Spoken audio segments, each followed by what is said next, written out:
I'm going straight. I'm straight as an arrow. I've paid the price and just time. I'm going straight, I am, along the straight and narrow. And I don't mean straight back to crime.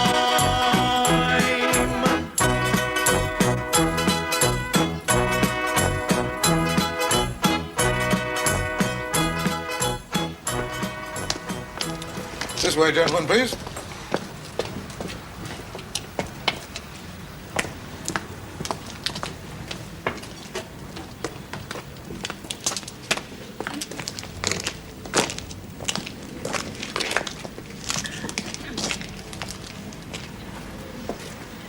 Now, Mrs. Gilchrist, I want you just to walk along the line, and if you recognize the man in question, point him out. There is no need to speak, just point to him, right?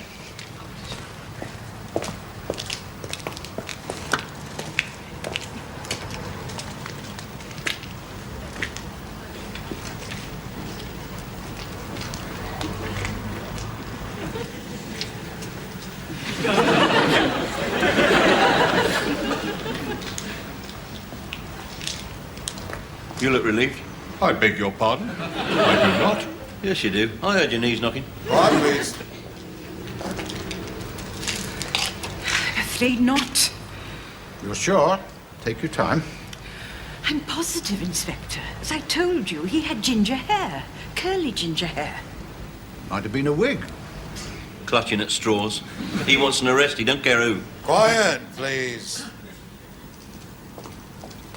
Let him go. Thank you for your cooperation, gentlemen. Little choice, some of us. Don't moan, Fletch. You got a free cup of tea out of it, didn't you? I'm not looking for a handout, am I? Look, why do you harass us old lags, eh? It's not harassment, Fletch. Just as you got a villainous face. Gives our line-up the right sort of tone. You don't recognise me, do you? Dave Pipers. Used to use your local in the old days. Hand and Flower. When Alf Tonks was there. Oh, Alf, yeah. Sorry, I still don't... You know my brother? Eric Clapper Pybus. Oh, Clapper. Yeah, Clapper. That rings a bell. So, how is he then? Clapper? Yeah. Oh, going like him, isn't he? Going like him? The Clappers. Oh, he's doing very nicely, is Eric. He's got a big house up at Arrow on the Hill. Georgian style, with a full-size billiard table, sauna bath, the works. Oh, he does very nicely. And he's never been done, you know. He's got no form. How about yourself? Oh, I had a bit of a setback a couple of years ago. Yeah, well, we all have a few of them, don't we? Been out long, have you? Not long, no. How's it going? Oh, very well. I've got a house. Muswell on the Hill. Yeah. Mine's Georgian. In my case, George V. We haven't got a sauna bath, but we've got a little shed at the bottom of the garden that houses a couple of cycles and a ringer. You know what I mean? I know what it's like, me old mate. Do you? To look at you, Dave, I wouldn't say you was exactly on your uppers. Eh? I mean, that whistle, the car you drove us here in, automatic, two-tone, real leather upholstery, wing mirrors. Well, thinking of changing it. Well, it's coming up to 20,000. And my bloke, you know, what puts the spanners to it, he says, Dave, best do it now before something big goes like the gearbox. Yes, I know what you mean, yes. I have the same problem with my bike. I've got to trade that in before the bell drops off. Here, Fletch, listen. Yeah. It might be quite fortuitous, or bumping into you like this. Oh, yeah? Well, it might be that I'm in a position to help you out. Oh, yes? Might be that I could put something your way. Put what my way? Why should you do me any favours, David? Not a question of favours, is it? You're a gem bloke, you are, Fletch. Hard to come by these days. Solid reputation. I know people who value integrity. Yeah, I think I should tell you before you go any further, my old son, that I am going straight. Of course you are. That's clearly understood. What also should be clearly understood, that anything that is put my way will not be considered unless it is strictly within the letter of the law. Oh, what sort of a person do you think I am? A crooked sort of a person. The sort of person that my parole officer tells me to avoid. Well, it depends on how you define crooked, mate. I mean, there's crooked and crooked. Yeah, well, you're both kinds, aren't you? I run a legitimate business now. We manufacture party novelties, paper hats, jokes. Yeah, all right, yes, all right, Dave. I appreciate the offer, and the drinks, of course, but I am keeping my nose clean. Not for myself, for my family. My daughter's getting married in a couple of weeks. You'll need some readies for that. Got anything going? Oh, yeah, got lots of things going. Oh, yes. Matter of fact, I'm thinking of transferring all my assets to an offshore tax haven in Bermuda, you know. Yeah. On the other hand, bearing in mind all the political unrest in the Caribbean, I think probably in the long run it would be better to leave it where it is. In the piggy bank on the mantelpiece. Blimey, Fletch, you nearly had me going there. Here, look, tell you what, think about it. Change your mind. There's where you can contact me. Oh, yeah. Yeah. Here's where you can contact me. Muswell Hill Probation Office. That's right, yeah. Any Tuesday and Friday, call in, 10 o'clock sharp, because I'm an F, see? You'll see me standing in line with all the other poor Fs. Hello, love. You had a sleep? It should have woke me. Oh, I couldn't bring myself to. You look ever so sweet when you're asleep. You look about 6 years old. I feel a bit older than that when I wake up, though. Don't. You'll mess up my pattern. I'm halfway through the bodice. Ooh, it's a nice word, that, bodice. And with his teeth, he loosened the strap of her pink bodice. Oh, my God. Feeding time again, is it? Hello, Fletch. Hello, Dad. I think my presence in this house adds a bit of spice to your courtship, doesn't it, eh? A hint of the illicit, do you know what I mean? Because you never know when I'm going to walk in, do you? I think when you're married and it's all above board, your sex life will fizzle out. Nah, nothing will change. Because we'll still be living here. What? Until we find a decent place. Oh, I see. And you'll be just as irritable when you come through the door. Listen, it is usual for people to put aside a little bit of cash before they rush headlong into marriage, so they're not a burden on their in-laws. Oh, come on, Dad. You'd hate it if I left. Well, who'd look after you then? Not Raymond, that's for sure. Yeah, nothing will change. I'll still be on the road most of the time, and for half the week you'll be able to treat this house as if it was your own. Well, that'll make a change, won't it? You are nice to me, aren't you, Len? Very nice indeed. Oh, don't sit down there, Dad. There's pins all over the place. Wedding dress, is it? Going away outfit. Oh, going away outfit. Would you make him one? I'd like him to go away as soon as possible. Where are you going, anyhow? Oh, I can never pronounce it. What's it called, Len? Lanzarote. That's it. Lanzarote. Lanzarote? Where the hell's that? Well, we're not quite sure because we can't find it on the map. But it's out of the ordinary, you know. It's not too touristy. It's volcanic. Oh, that'd be nice, wouldn't it? That'd get you out of bed in the morning, wouldn't it? Don't be daft, Dad. It's dormant. All volcanoes is dormant, and they go, eh? Until that terrible night when they suddenly erupt, cover everyone in molten rock and flying sherbet. You could be right, Lenny. You never know with these things. Nah, don't listen to him. If there was any danger, it wouldn't be a fast-growing holiday centre as described in the brochure. I don't know why you pick a place you can't pronounce, you can't find on the map, and it's covered in volcanoes. Because it's cheap.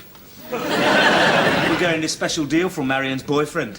Him what's got the travel agency. Him? He's the bloke who left a plane load of Welshmen stranded in Morocco, ain't he? None of whom have ever been heard of since. They're probably all still there singing away, keeping them welcome in the waddies. Leave it off, Dad. There's no need to put the mockers on this wedding. I am just interested in your finances, that's all. Who's paying for all this? I'll tell you. I've told you about the honeymoon. That's courtesy of Marion. Indirectly. My wedding outfit's courtesy of the girls at the salon, because they had a whip round. And Len's mum's brother is Uncle Bertram. He's donating the cake, because he's a baker. And we're doing it in the registry office to save the expense of a church. Oh, yeah. What about the reception? You'll need a hall, caterers, won't you? And loads of booze, knowing our lot. Not to mention the hordes of gobblers that are going to come crawling out of the woodwork. Who's going to pay for all that? Have you seen my thimble anywhere, Len? I said, who's going to pay for all that? Have I dropped it somewhere? Is it on the floor, love? Look, never mind Uncle Thimble. Let us discuss this, shall we? Now, listen, you know my...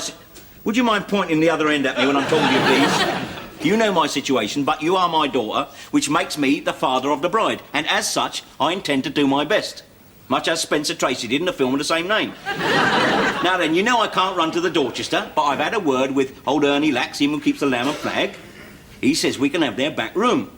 We can take the boards off the windows and air it out a bit. Get some folding chairs in there, maybe put a big double sheet over the old billiard table, like a tablecloth, see? That's very sweet of you, but...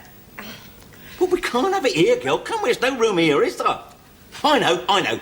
Dave Greener's garage. That's the place. That's good. That'll be very It's all good. been taken care of, Dave. Yeah, you can dance there, can't you?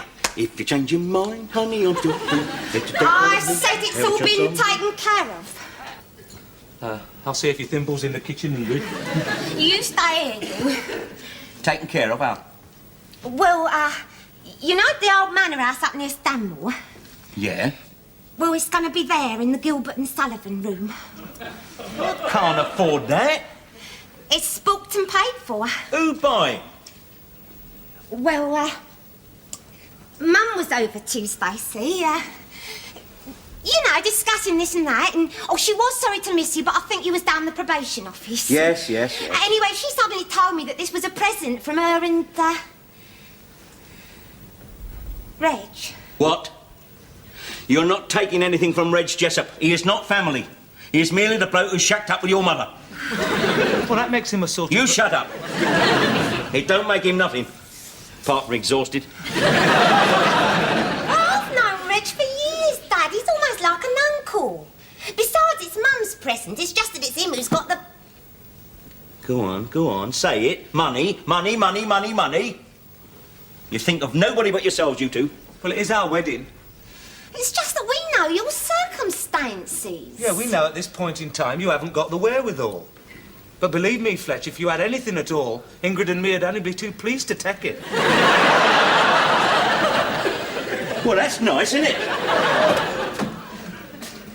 I didn't mean it like that.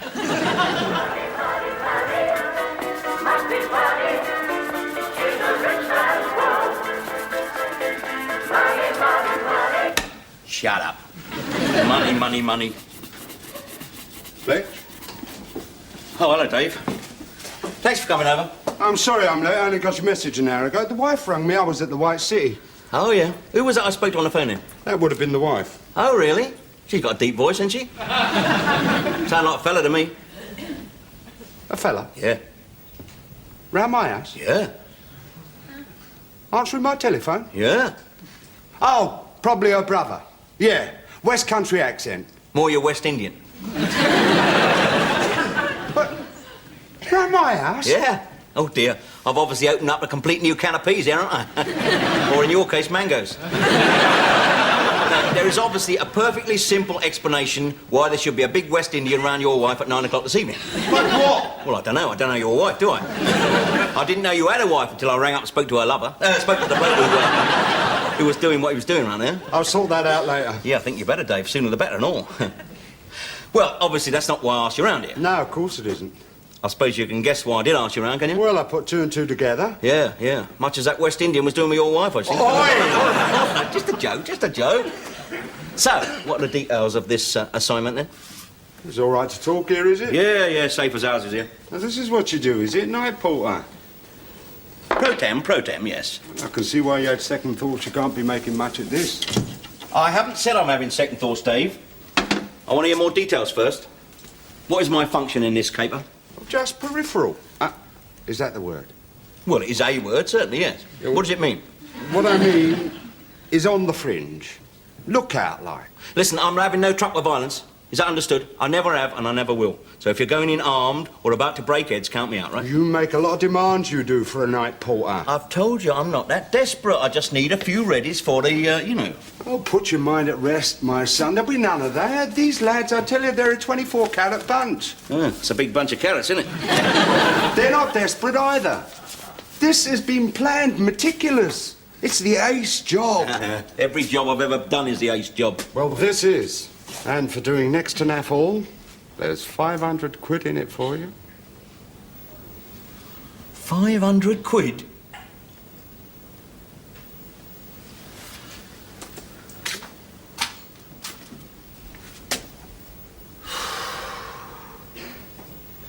When is it? Saturday week. Oh, Saturday week. Well, that's that. Let's put the tin out on that, then, hasn't it? Why? Well, my daughter's getting married Saturday week. Oh, dear. What time? 2 o'clock. Oh, well, you're all right then. We'll be through by noon. Noon. Guaranteed. It's too dodgy. No, honest. Has to be. Some of these lads had planes to catch. Planes? I told you, Fletch, it's big.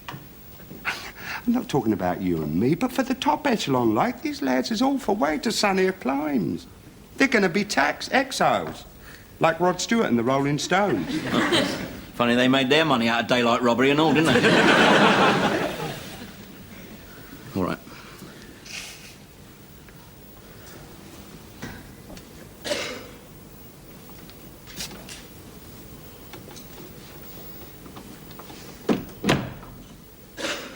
Fletch? Fletch? Here's Mr. McCoy, just getting up, mister. Oh, it's you. What do you want? Sorry. Sorry? What about? For waking you. Oh, you woke me up to tell me you're sorry for waking me, did you? No, I had to. I've got to go to Wallasey. Oh, I see. You woke me up to tell me you were driving that great big heap of scrap to Wallasey. I brought you a mug of tea. Listen, if your battery's flat and you want to push, forget it. I haven't got me elephant with me. No, I had to talk to you, Fletch, and what with all this overtime I'm putting in, I won't get a chance to talk to you before the wedding. Talk? What about? The wedding. Oh, calling it off, are you? Got cold feet, have you? Oh, you'd like that, wouldn't you? You don't think I can make Ingrid happy, do you? Well, I can. I can make her happy. Happy? What is happy? Happiness is a warm truck driver, is that it? You don't think I'm good enough for Ingrid, do you? Never have done. Well, you're not. I suppose you saw her marrying some sort of bloke with a nice accent and a hacking jacket and a cravat. Bit like Dirk Bogart when he was a doctor in the house. Listen, don't get stroppy with me. You know what I'm like when I'm first thing in the morning. I'll get up and thump you. Is this sugared? Of course it's sugared. 2.5. Think I don't know how to make your tea? Number of cups of tea I made for you in the nick, waiting on your hand and foot. Oh, hark at her. What are you getting so grumpy about? Because you get up my goat, you do. Wrong. Pardon? I get your goat. I don't get up your goat. I'll get up your nose. Or on your wick. You do all three. I'm off. Come here. You haven't told me yet, have you? I'm not going to now. I'm not in the mood. Oh, come on, Lenny. This is a lovely cup of tea you made me. Come on. Nicest cup of tea you've ever made me, this is. Because usually you stew it. Look, never again. Never again will I make you a cup of tea or fry you an egg or nothing. Well, have you fried me an egg, have you? No. Well, could you poach it? I've gone all Friday. You make it almost impossible for me to be nice to you, you do. I'm sorry, Len, I'm sorry. All right, I'll behave. Go on, you just sit down and get it off your chest. Come on. Look, I may not be the most desirable of son-in-laws. True. But way. Fact remains I am marrying your daughter on Saturday. And Ingrid and I have been at loggerheads about your role at this wedding. Because as father of the bride, you should be giving her away. Who else? No one else. Just that we've got a bit of a problem. How can you be in two places at once? What do you know? Who you been talking to? Nobody, only Ingrid. Well, what do you mean by that, then? Well, only that, as well as giving her away, I would like you to be my best man. Your best man? Yeah, see, I've got no friends of my own age, Fletch. I mean, I used to have, but prison changed all that. You know, half of them didn't want to know, and the other half are still inside themselves. Well, anyway, I said to myself, I said, Lenny, who's been closest to you over the last year or so? And the truth is, it's you, Fletch. I mean, you got me through stir, didn't you? I mean, you've been me mate, me celly, me mentor, father figure in some ways, father-in-law soon to be. And I've always admired you, Fletch. I always respected you in the nick, but nothing like I respect you now you're going straight. I mean, it's been tough for you, Fletch, tougher for you than for me because, well, I'm younger than you and I've got Ingrid's love to sustain me. But what you're doing now, well, anyway, what we thought was, with your say-so, was that if you accompanied Ingrid on your arm as father of the bride and then at the appropriate moment changed over to my side with the ring in your pocket. OK. You sure you haven't thought this up as some sort of economy measure? I know you're hung up about not paying your whack, but... Well, so would any father of a bride be like that. If only you hadn't rushed headlong into things. I mean, I could have dealt with it all. If only you'd waited. 5 years. Well, we know that, Fletch, but if you agree to what we say, your contribution to this wedding will be a ruddy sight more than paying some catering bill. I see. So is it on, then? Yeah. Don't see why not. Great. Well, I'll be off then. Lenny, Yeah? I'm not the saint you think I am, you know. Well, none of us are, is we? I'm glad you're marrying my daughter. Pardon? I said I'm glad you're marrying my daughter. I'm sorry, Fletch, I didn't quite catch it. I'm glad you're bleeding marrying my daughter. Now, piddle off to Wallasey, will you?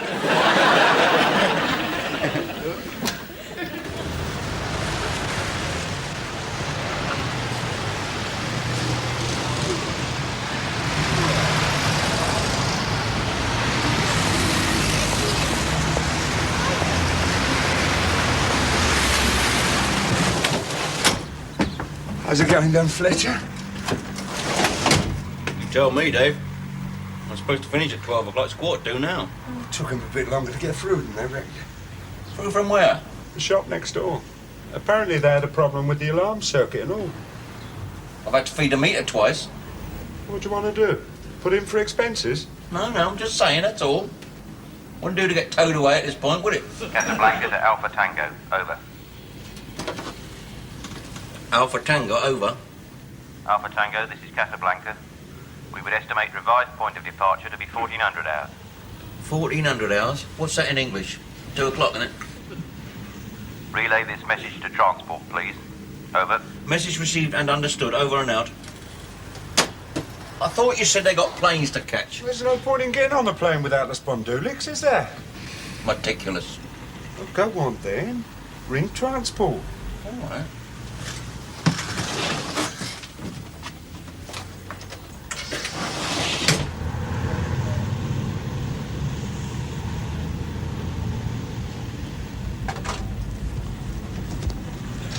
Morning, Fletch. Oh.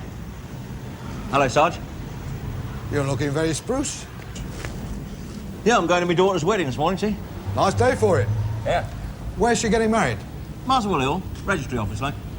Oh, what you doing in these parts, then? I've come about the present, you see. What present? The puppy. Funny sort of present? Yeah, well, she's always wanted one, you know what I mean? And I have to collect it at the last minute because you can't hide a puppy like you can hide a tea service. You know what I mean? Which one is it? It's through the back. They're gift wrapping him, like, you know. Yeah, come to think of it, what are you doing round these parts? Oh, I was bringing the wife shopping on Saturdays. Oh. Well, don't let me detain you.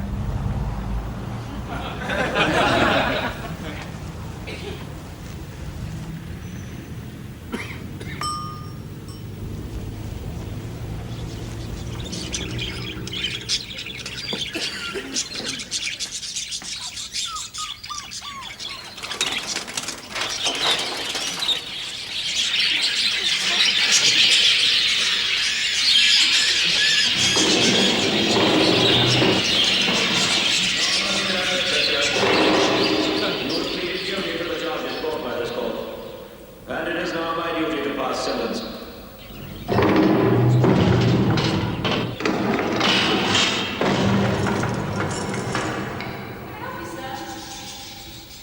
Can I help you, sir?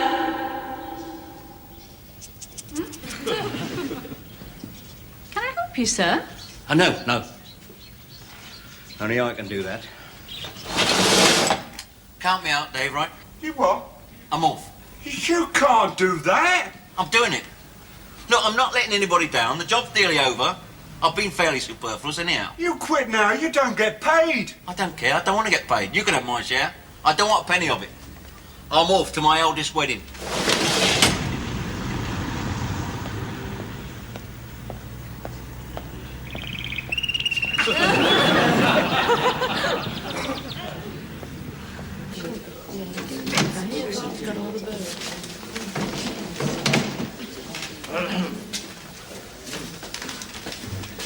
Hello? You do have a best man. Yeah, he's coming.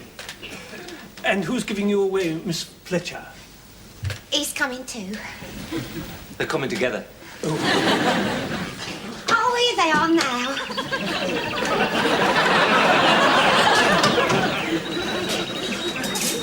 Sorry I'm late, Your Honour. In the bride and groom, please stand. This place in which one now met has been duly sanctioned. Fletcher. To witness that I, Ingrid Rita Fletcher, Do take the Leonard Arthur Godber to take the Leonard Arthur Godber to be my lawful wedded husband. to be my lawful wedded husband. Leonard Arthur Godber and Ingrid Rita Fletcher, you have both made the declarations prescribed by law and have made a solemn and binding contract with each other in the presence of the witnesses here assembled. You are now man and wife together. Will you now please be seated while the register is signed? Casablanca calling on point. Casablanca calling on point.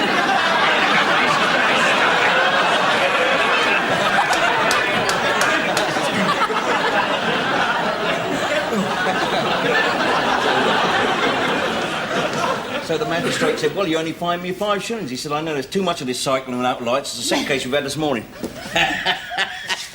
Hey? What are you doing here? I thought you'd fluttered off on your honeymoon. Plane was delayed. I warned you, didn't I? I warned you. Where's Ingrid then? They made her stay at home? Is it your night out Saturdays or what? She's in the ladies. Oh, yeah. We'll be away soon enough. I found out where Lanzarote is. Oh? Where's that? Canary Islands. Where's that? Forgot to ask that. Won't make much difference to you two, though, will it, eh? Hey, speaking of canaries, why did you bring a caged bird to my wedding? I'll tell you, if you don't tell Ingrid, if you don't tell anyone at all, right? I received this proposition, you see. What, at your age? No. I'm talking about skullduggery. Oh, Fletch. All right, let me finish. I didn't go the distance. I was in this pet shop, you see. What were you doing in there? I was in there, never mind, I was in there. And I saw all these animals, little hamsters and guinea pigs and birds and puppies, all behind bars, just like we was. Just like we swore we'd never be again, Len, right? That's when I come to my senses. So you didn't? No, I'm clean, just. Matter of fact, I think the boys got away with it. I didn't see anything in the stop press. It's ironical, that, isn't it? The perfect job is the one you opted out of. Yeah. Well, I don't give a rat's. I'm well out of that. I'm beginning to get a taste for freedom. And best bitter and all. Nah. Living without guilt. A lot to be said for that, you know. Of course, in my job, I'm living without a lot of other things and all, but there you are. We're winning, Fletch. We're winning. Nose is in front, son. Yep. Here's Mrs. Godber. My husband and I. Lovely, isn't it, eh? Hey, what are you going to do with that bird? Well, as soon as you left the house, I'm going to ask her back to my place. Oh, I see. Oh, the other bird. Oh, I've already done that. Yeah, that's the reason I bought it. I set it free in a garden. Oh, a symbolic act. Yeah. You saw me and you in that bird, and you gave it that most precious of gifts. Freedom. Yeah. Well, don't get carried away, Sonny Jim. 2 minutes later, that big cat from next door, Eddie.